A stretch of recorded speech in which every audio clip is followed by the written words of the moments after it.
August 9th, 1943. Terry Allen's face stared out from newsstands across America. Time magazine had put him on the cover. The article inside praised him as a great division commander in the making who was gaining personal luster with each victory. There was just one problem.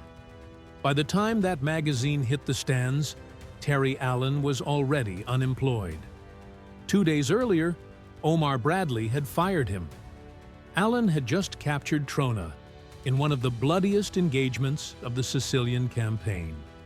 His 1st Infantry Division had won every major battle in North Africa and Sicily. His men had stopped a German Poner counterattack that could have pushed the entire invasion back into the sea, and Bradley sent him home in disgrace for discipline problems for not making his men salute properly.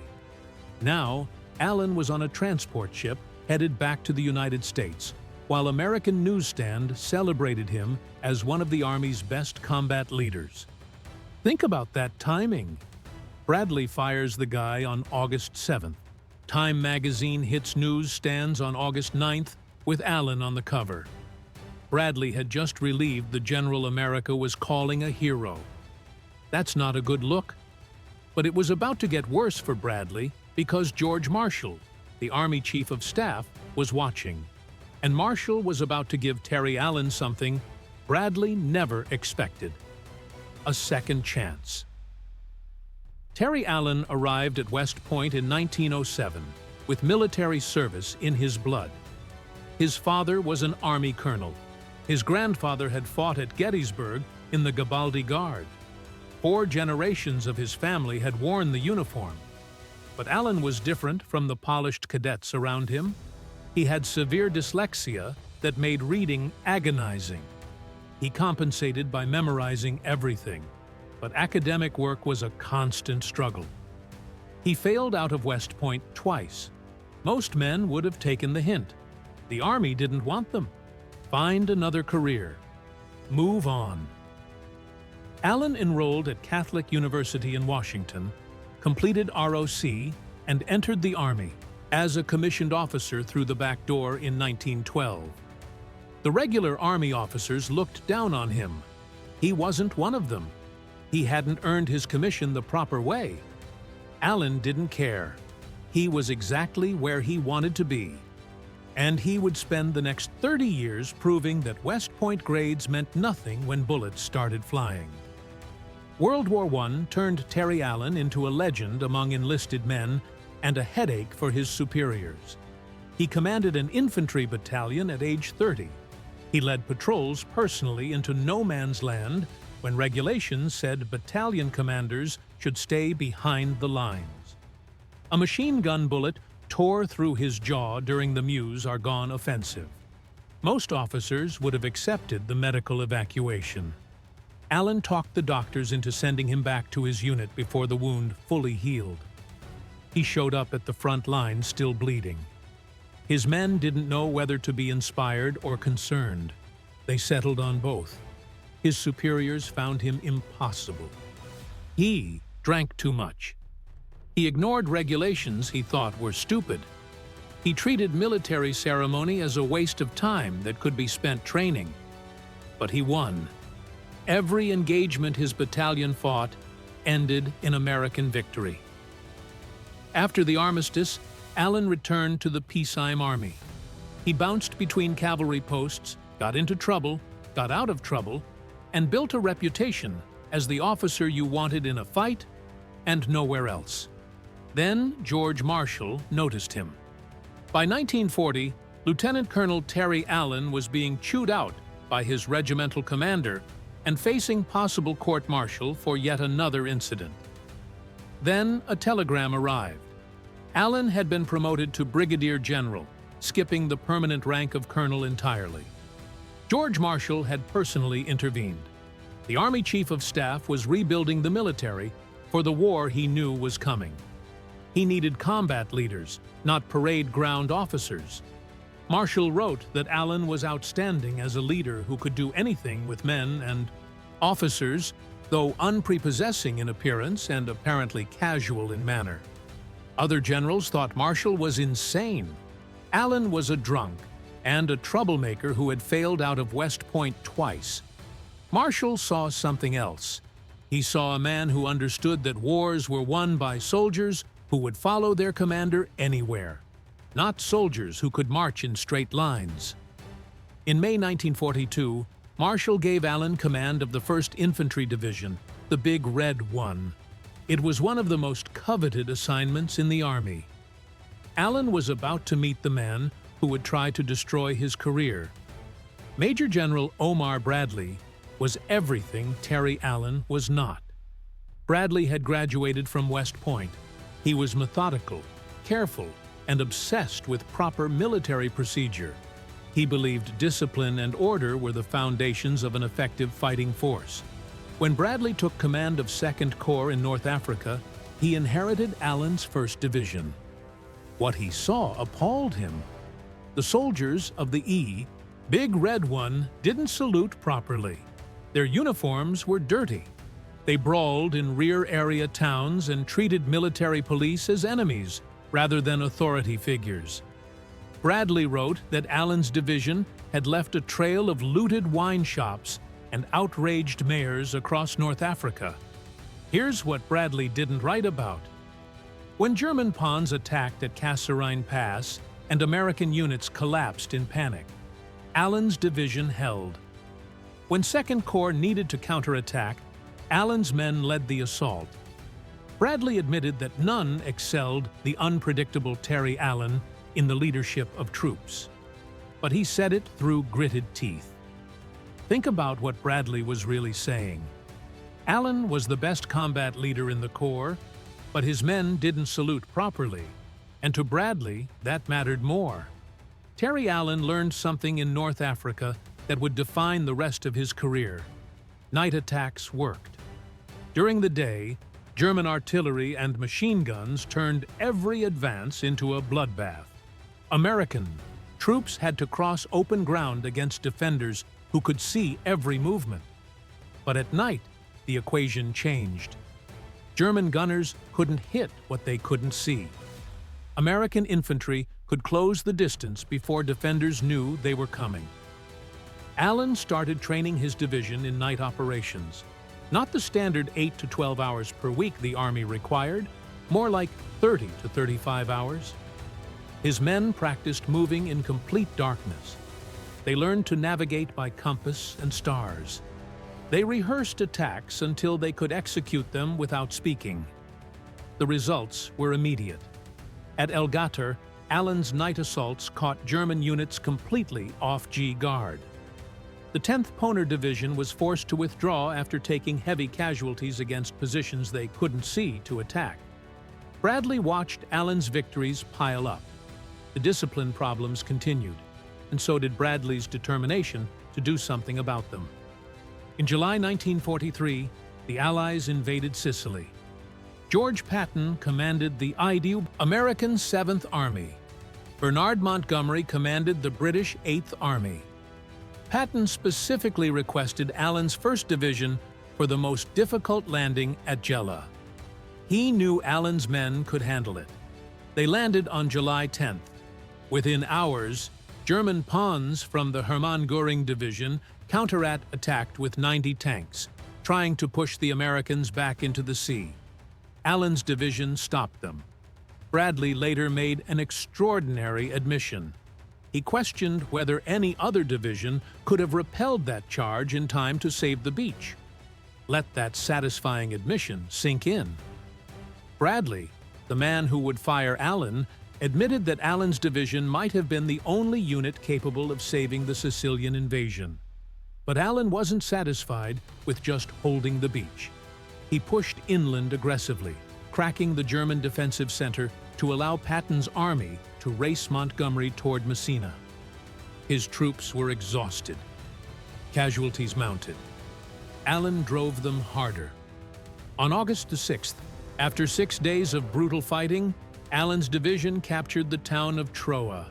It was one of the bloodiest engagements of the Sicilian campaign. The victory at Troina should have been Allen's crowning moment. Instead, on August 7, 1943, it became his curtain call. Terry Allen received orders to report to Second Corps headquarters. Bradley was waiting for him. The conversation was brief. Allen was relieved of command of the 1st Infantry Division. So was his assistant division commander, Brigadier General Theodore Roosevelt, Jr., son of the former president. The official reason was discipline problems. Bradley said Allen had become too much of an individualist to submerge himself in the group undertakings of war. Allen was stunned. His division had just captured Troina. They had won every major engagement in North Africa and Sicily. Now, he was being sent home for not making his men salute properly.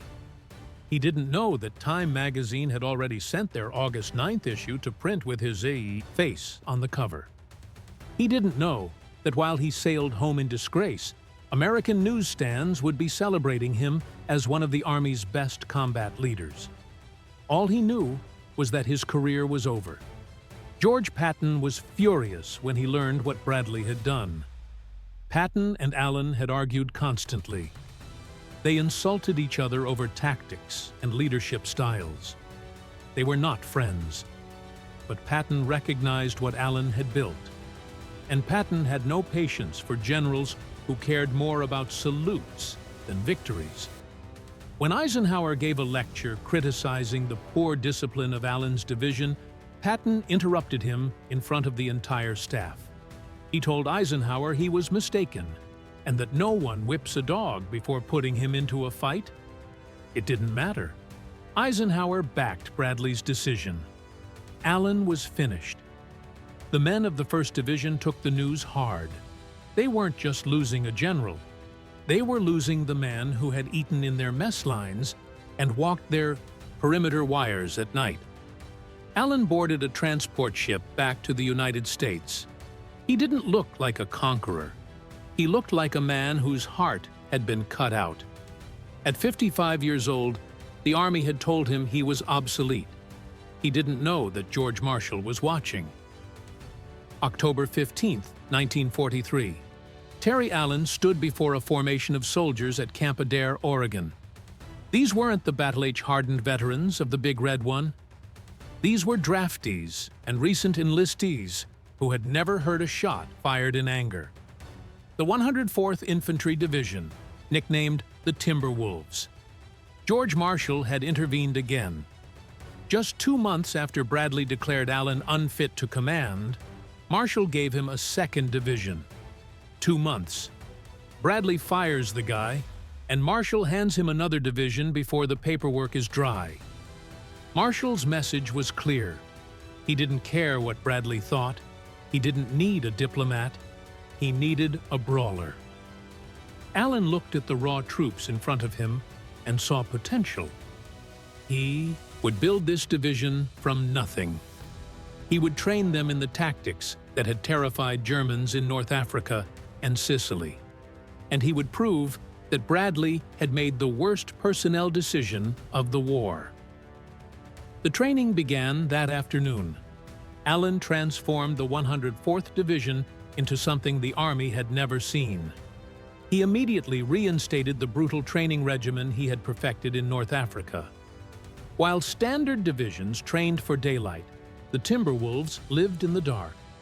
They learned to move without flashlights. They practiced hand signals that worked when voices would give away positions. They rehearsed attacks until every soldier knew exactly where to be without being told. Allen was ruthless about discipline. Now he drove his men to the breaking point. But this time it wasn't just about winning battles. It was personal. Every successful night drill was a silent rebuke to the superiors who said he was undisciplined. He was forging the Timberwolves into a weapon that Omar Bradley would eventually have to respect. The Timberwolves adopted a motto: "Nothing in hell must stop the Timberwolves." By August 1944, they were ready. Allen loaded his division onto transport ships bound for France. He was going back to war. The 104th Division entered combat on October 23, 1944, in the Netherlands. Allen attacked at night. His Timberwolves advanced 15 miles in 5 days, through flooded lands that stalled other divisions. Montgomery himself sent congratulations. Then they hit the Siegfrieded Line. Concrete pillboxes, dragon's teeth, interlocking fields of fire. Other divisions had bled themselves white, attacking these defenses in daylight. Allen's men attacked at night. Again and again, Stolberg fell. Then Eschweiler, then Inden. Town after town, captured in darkness, while German defenders struggled to organize resistance against enemies they couldn't see. They smashed across the Roer River in a brutal night assault. And finally, they reached Cologne. The Germans started calling the 104th the Night Fighters. Prisoners told interrogators that fighting them was unfair. They couldn't see the Americans coming. The normal rules didn't seem to apply. By spring 1945, Allen's division had crossed the Rhine and was racing toward the Elbe. They had become exactly what Allen promised Marshall, the most feared knighting unit in the European theater. Then they found something that would haunt them forever. The 104th Division reached Nordhausen on April 11, 1945. They found a concentration camp. 3,000 corpses lay in the open. Another 750 survivors, emaciated, sick, dying, had been left behind when the SS fled. The prisoners had been forced to build V-2 rockets in underground tunnels, worked to death in darkness, then left to die when their usefulness ended. For 6 months, the Timberwolves had owned the night. They had used darkness as a shield and a weapon. But at Nordhausen, they stared into a different kind of abyss. This wasn't the darkness of a moonless battlefield. It was the darkness of the human soul. Battle-hardened sergeants who hadn't flinched under artillery fire broke down at what they found in those tunnels. Allen's night fighters had mastered warfare, but nothing in their 35 hours of weekly training had prepared them for the industrial scale of extermination. They evacuated the survivors for medical treatment. They ordered local German civilians to bury the dead. The division's war had barely 2 weeks left. The Timberwolves pushed east with cold fury. April 26, 1945. The 104th Division reached the Mulde River and made contact with Soviet forces. They were among the first American units to link up with the Red Army. The war in Europe was effectively over. Allen's Timberwolves had fought for 195 consecutive days. They had never yielded ground to a counterattack. They had never failed to take an objective. The division that had been handed to Terry Allen as a consolation prize. Green draftees, a far cry from the battle-hardened Big Red One, had become one of the most effective fighting units in the entire war. German prisoners consistently rated the 104th among the American divisions they least wanted to face. The night fighters had earned their reputation, but the cost had been enormous. Nearly 5,000 Timberwolves were casualties, over 1,000 killed in action. Allen wrote hundreds of letters to the families of men who died under his command, each one personal, each one acknowledging the specific sacrifice. Omar Bradley never admitted he was wrong about Terry Allen, but George Marshall's judgment had been vindicated. The general who appeared on Time magazine's cover 2 days after being fired had just led his 2nd Division to victory. The troublemaker, who failed out of West Point twice, had built the most feared night fighting unit in the European theater. Bradley had said Allen was too much of an individualist for coalition warfare. Allen had proven that individualism wins wars.